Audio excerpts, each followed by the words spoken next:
नमस्कार. आज आपण करणार आहेत गाड्यावर मिळते तसे मऊ आणि जाळीदार कांदा भजी करणार आहेत. एकदम सोपी रेसिपी आहे. कुणी करू शकेल इतक्या सोप्या पद्धतीने. जसे गाड्यावर मिळते तसे परफेक्ट मेजरमेंटने करणार आहे. रेसिपीला सुरुवात करू. ही एक वाटी बेसन घेतलेलं आहे आणि बेसनमध्ये थोडं थोडं पाणी टाकून पहिलं पीठ मळून घ्यायचं. काही टाकायचं नाही, फक्त पीठ पहिलं मळून घ्यायचं आणि थोडं थोडं पाणी टाकायचं, म्हणजे पाण्याचा अंदाज येते.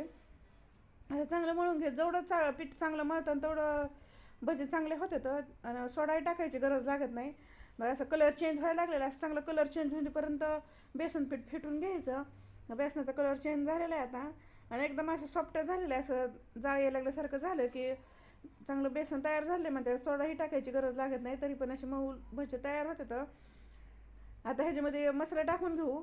एक छोटा अर्धा चमचा जिरे टाकायचे आणि छोटा चमचा ओवा घेतलेला आहे. ओवा असं हातावर चोळून टाकायचं. हातावर चोळून टाकलं म्हणजे चवीला बी छान होते तर पचायला हलके होतात भजे.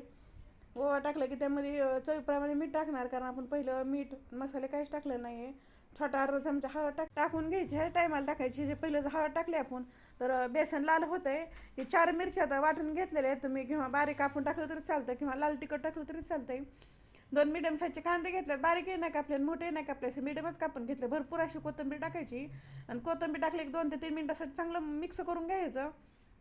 की छान असं मऊ पीठ झालेलं आहे आणि एकदम असं जाळीदार पीठ झालं आहे. त्यामुळे ह्यामध्ये सोडा टाकायची काही गरज नाही. तुम्हाला जर सोडा टाकायचा असला तर आता हे मसाला टाकले की त्यामध्ये थोडासा सोडा टाकून मिक्स करायचा आणि तेल गरम झालं तर त्यात भजे सोडून घेऊ. जास्त कडकडीचं तेल गरम करायचं नाही आहे.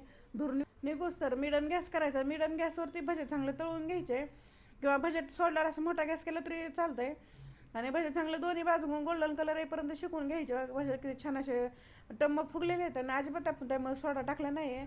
सोडा जरी तुम्हाला नसेल टाकायचं, किंवा असं तुम्ही तेल गरम करायला ठेवलं भज्याचं, त्यामधलं 2 चमचे तेल गरम झालं की टाकून घ्यायचं बेसनामध्ये आणि ते मिक्स करून घ्यायचं. त्याने खूप छान असे जाळीदार मऊ लुसलुशी भजे तयार होतात. भजे सगळे करून घेतलेले आहेत. चवीला खूप छान असे किती टम्म असे फुगलेले आहेत.